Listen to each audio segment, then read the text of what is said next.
बहुत सारे ऐसे मरीज आए कि जिनको सांस लेने में तकलीफ हो रही थी और उनको खांसी भी थी। डॉक्टरों के यहाँ से उसका इलाज चल रहा था, दमे का या अस्थमे का या टीबी का, ठीक है, दवाई चल रही है। और उनकी उम्र कितनी, 25 साल, 30 साल, 35 साल, 40 साल, इस तरह की उनकी उम्र है। मैंने उनको दूर से ही पहचान लिया और मैंने कह दिया कि ना आपको टीबी है ना आपको दमा है।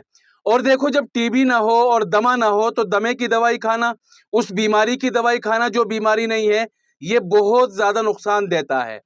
देखो, जो सांस में तकलीफ होती है ना बुढ़ापे से पहले, खास तौर से जवानों को 20 साल, 25 साल, 30 साल, 40 साल, इस उम्र में अगर सांस लेने में तकलीफ हो रही है तो जरूरी नहीं है दमा है। अक्सर लोगों को क्या होता है, पेट में इंफेक्शन, लीवर में इंफेक्शन, उस पेट में इंफेक्शन की वजह से, ये लीवर में इंफेक्शन की वजह से वो सांस लेने में तकलीफ होती है।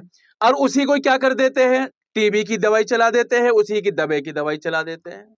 कितनी बड़ी गलत फहमी है ये, कितना ज्यादा नुकसान हो रहा है सेहत का। सांस लेने में तकलीफ होना ये हमेशा टीबी की निशानी नहीं होती, ये हमेशा दमे की निशानी नहीं होती। जब पेट के अंदर अफारा हो जाता है, गैस ज्यादा बनता है, तो फेफड़ों पर दबाव बन जाता है, उसकी वजह से सांस लेने में दिक्कत होती है।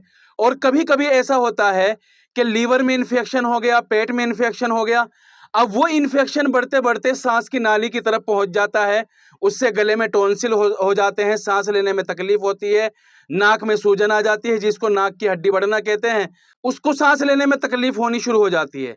तो अब जाहिर सी बात है कि इसको दमे अस्थमे की या टीबी की दवाई थोड़ी देंगे उसको।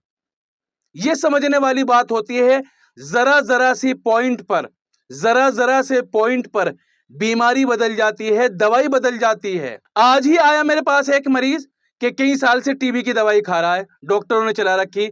मैंने कहा आपको टीबी नहीं है, फिर उसने बताया मैंने टेस्ट कराया था उसमें भी टीबी नहीं है और टीबी की दवाई चल रही है। न कोई तजर्बा होता, न कोई तशखीस होती, बस दवाई चलाने से ही उनको फुर्सत नहीं है। दवाई काम की होती है लेकिन तशखीस काम की नहीं होती। तशखीस के लिए और बीमारी को पहचानने के लिए तजर्बा चाहिए। तो बहरहाल, अगर किसी को सांस लेने में तकलीफ हो रही है, सांस लेने में दिक्कत हो रही है, अगर सांस लेने में दिक्कत हो रही है तो आपको क्या करना है, 1 चम्मच अजवाइन ले लो और उसको हल्की आंच पर भून लो। उसको थोड़ा सा भून कर, यानी जितना वो सुनहरा सा हो जाए, और उसमें जो है 2 चुटकी काला नमक डाल लो और आधा चम्मच मूली का रस, और इसको गुनगुने पानी से ले लो खाना खाने के बाद, सुबह और शाम 2 टाइम। इंशाअल्लाह जितना भी पेट भरा हुआ है, गैस है, सब खत्म हो जाएगा। आईबीएस, अल्सर है, पेट में इंफेक्शन है, लीवर में सूजन है, वो भी खत्म हो जाएगा। और इसकी वजह से जो सांस लेने में दिक्कत हो रही थी वो भी सही हो जाएगी।